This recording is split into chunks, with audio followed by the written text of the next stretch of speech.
I never thought I'd be sharing something like this, but I need advice. I'm Sebastian, 28M, and I'm about to marry the love of my life, Vanessa, 27F, in just 2 weeks. We've been together for 4 amazing years, and I couldn't be happier. At least, that was true until my estranged family decided to show up and throw a wrench into everything. Let me give you some context. I grew up in a small town in Ohio, where everyone knew everyone else's business. My parents, Dalton, 55M, and Jessica, 53F, were well-respected members of the community. My dad owned a successful local hardware store, and my mom was a teacher at the elementary school. From the outside, we looked like the perfect family, but appearances can be deceiving. I have an older sister, Elizabeth, 30F, who was always the star of the family. She was beautiful, popular, and excelled at everything she did.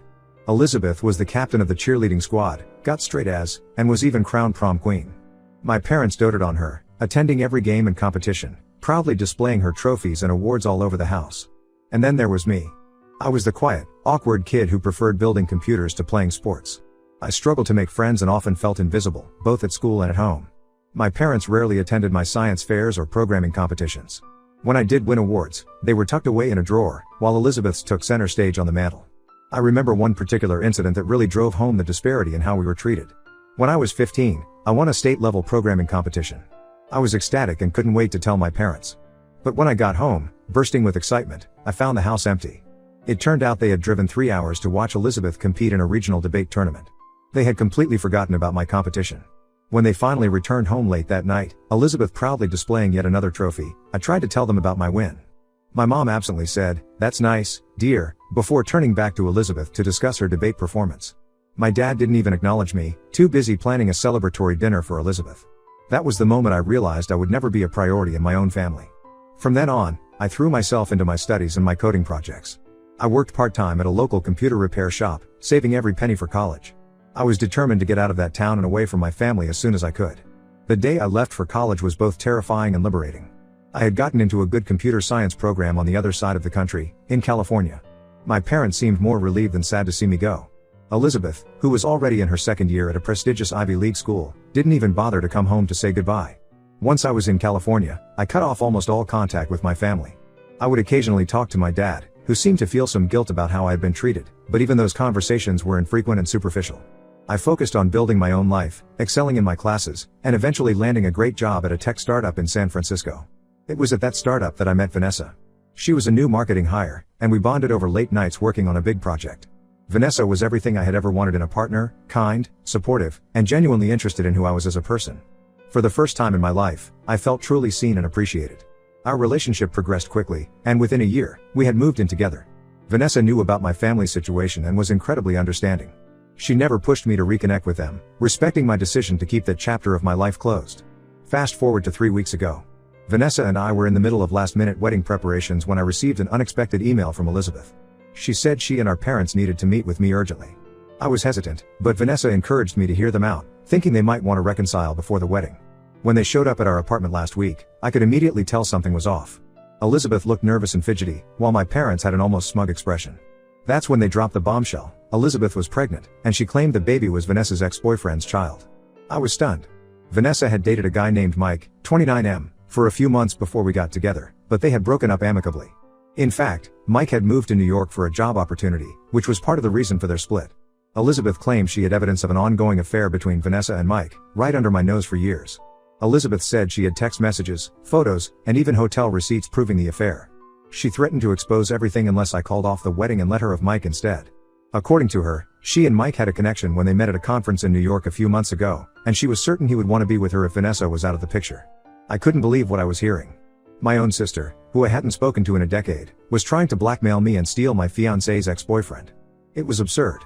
I knew Vanessa would never cheat on me, and I trusted her completely. But Elizabeth insisted she had proof, and my parents were backing her up, saying they had seen the evidence themselves. Vanessa was just as shocked as I was. She vehemently denied any involvement with Mike and was hurt that my family would try to destroy our relationship like this. We asked Elizabeth to show us her so-called evidence, but she refused, saying she'd only reveal it if we agreed to her demands. I was furious. Not only were they trying to ruin my happiness, but they were also willing to drag Vanessa's reputation through the mud. I told them to get out of our apartment and never contact us again. As they left, Elizabeth warned that she'd go public with the information if we didn't comply within a week. Now, Vanessa and I are trying to figure out what to do. We know the allegations are false, but we're worried about the damage Elizabeth could do if she starts spreading lies. Vanessa suggested we contact Mike to get his side of the story, but I'm hesitant. What if reaching out to him makes things worse? I can't help but think about how this is just another example of my family's toxic behavior. Even after years of no contact, they still found a way to insert themselves into my life and try to control me. Part of me wants to expose their scheme and humiliate them as they intended to do to us. Another part just wants to ignore them and hope they'll go away. But with the wedding so close, I'm worried about what they might do. Vanessa has been incredible through all of this. She's hurt by the accusations but more concerned about how this is affecting me. She's suggested we postpone the wedding if we need time to deal with this, but I don't want to let my family dictate our lives any more than they already have. I'm at a loss for what to do. Should we confront them head on? Ignore them and hope for the best? Or should we come up with a plan to turn the tables on them? I never wanted drama in my life, especially not right before my wedding. Any advice would be greatly appreciated. Update 1. It's been a week since my last post, and to say a lot has happened would be an understatement. I want to start by thanking everyone for their advice and support. Your comments helped Vanessa and I realized that we needed to take action rather than let my family control the narrative. After much discussion, we decided our first step should be to reach out to Mike, Vanessa's ex-boyfriend. I was nervous about this. What if Elizabeth was telling the truth? What if Mike confirmed the affair? But Vanessa was confident, and her trust in me gave me the courage to make the call. Contacting Mike turned out to be the best decision we could have made. He was completely shocked when we told him about Elizabeth's claims. He assured us that he hadn't been in contact with Vanessa since their amicable breakup years ago, let alone had an affair with her. But the real bombshell came when he revealed that Elizabeth had reached out to him a few months ago. Mike forwarded us the messages Elizabeth had sent him. They started innocently enough, with Elizabeth saying she was in New York for a conference and wanted to meet up for coffee as she was a friend of Vanessa's. Mike, being polite, agreed. But after their meeting, Elizabeth's messages became increasingly flirtatious and desperate. She talked about feeling a connection with him and how she couldn't stop thinking about him. Mike had politely but firmly turned her down, telling her he wasn't interested in a long-distance relationship and that it wouldn't be right given his history with Vanessa. This information gave us a crucial piece of the puzzle: Elizabeth's motive. It seemed she had become infatuated with Mike and concocted this elaborate scheme to try and win him over. It was manipulative, desperate, and frankly, a little scary. Armed with this knowledge, Vanessa and I decided to confront my family. We set up a meeting at a local coffee shop, a public place where they couldn't make a scene. When they arrived, they looked confident, probably thinking we were going to give in to their demands. Instead, we laid out everything we knew. We told them about our conversation with Mike and showed them the messages Elizabeth had sent him. The look on Elizabeth's face was one I'll never forget. She went from smug to panicked in seconds. My parents, who had been backing her up until that point, suddenly looked unsure and embarrassed. Elizabeth tried to deny everything at first, claiming the messages were fake. But when we threatened to call Mike right then and there and put him on speakerphone, she broke down. Through tears, she admitted that she had made everything up. She was pregnant, but the father wasn't Mike, it was a married colleague she had been seeing, who had refused to leave his wife for her. She said she had become obsessed with Mike after meeting him, convincing herself that he was the answer to all her problems. When he rejected her, she came up with a plan to accuse Vanessa of having an affair with him, thinking that if she could break us up, she might have a chance with Mike. My parents were mortified. They had believed Elizabeth's lies without question, never once considering that she might be manipulating them. They started apologizing profusely, but I cut them off. I told them that their willingness to believe the worst about me and Vanessa, without any real evidence, showed how little they truly cared about me. I made it clear that they were not welcome at our wedding and that I wanted nothing to do with them going forward. Elizabeth tried to apologize, saying she was desperate and didn't know what else to do. She talked about how her life hadn't turned out the way she expected. She was single, in a dead-end job, and now pregnant with a married man's child. She said she saw how happy and successful I was and it made her jealous. But I couldn't forgive her for trying to destroy my relationship and Vanessa's reputation. I told her that her problems were her own to deal with, and that she needed professional help, not schemes and manipulation. As we left the coffee shop, I felt a mix of emotions: relief that the truth was out, anger at my family's actions, and sadness for the relationships that were now permanently damaged. Vanessa held my hand tightly, reminding me that we were in this together. We spent the rest of the day calling our friends and Vanessa's family, explaining the situation and reassuring them that the wedding was still on. Most were supportive, though a few expressed concern about the family drama. Vanessa's parents, who had always been warm and welcoming to me, were particularly upset on our behalf and promised to support us however they could. Now, with just a week to go until our wedding, Vanessa and I are trying to focus on the positive. We're more committed to each other than ever, and we're looking forward to starting our life together, surrounded by people who truly care about us. We've hired additional security for the wedding, just in case my family tries to show up uninvited. This whole ordeal has been stressful and painful, but it's also shown me how strong Vanessa and I are as a couple. We face this challenge together, supporting each other every step of the way. If anything, I'm even more certain now that I'm marrying the right person. As for my family, I don't know what the future holds. Right now, I can't imagine ever wanting them in my life again. But I'm trying to focus on my upcoming wedding and the life Vanessa and I are building together. That's what really matters. Update 2. It's been 3 months since our wedding, and I wanted to give you all an update on how things have been going. First off, I'm happy to report that Vanessa and I had a beautiful wedding day. Despite the drama leading up to it, we were able to focus on our love for each other and the joy of starting our new life together. The additional security we hired wasn't needed. My family didn't try to show up or cause any problems. The aftermath of the confrontation with my family has been complicated. About a month after the wedding, I received a long email from my dad. He expressed deep remorse for his role in Elizabeth's scheme and for years of neglect during my childhood. He explained that he had always felt guilty about the way I was treated but had never found the courage to stand up to my mother or challenge the family dynamic. In his email, my dad shared some things about his own childhood that I had never known. He grew up in a strict, emotionally cold household where his own achievements were often overlooked in favor of his older brothers.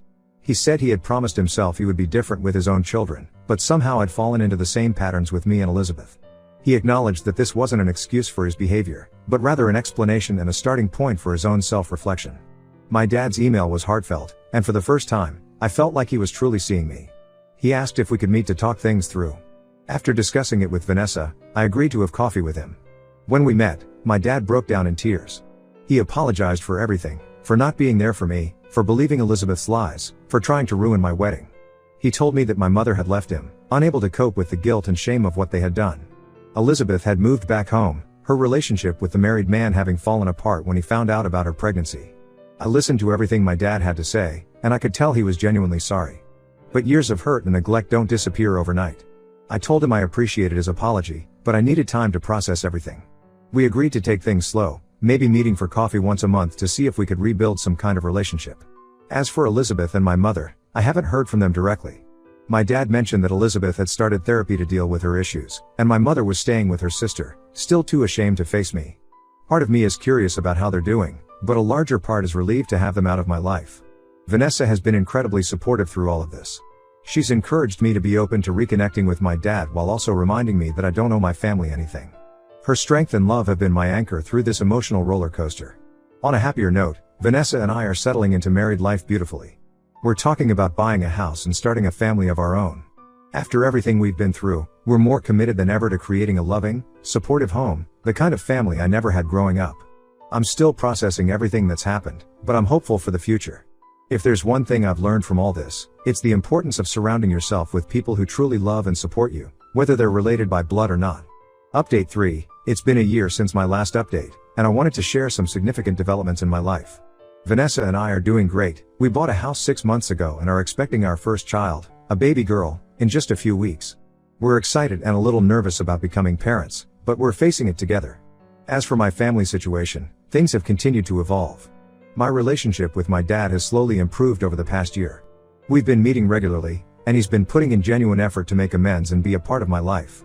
He's expressed interest in being a grandfather to our daughter, and after many discussions with Vanessa, we've decided to give him a chance, with clear boundaries in place. Elizabeth reached out to me about 4 months ago.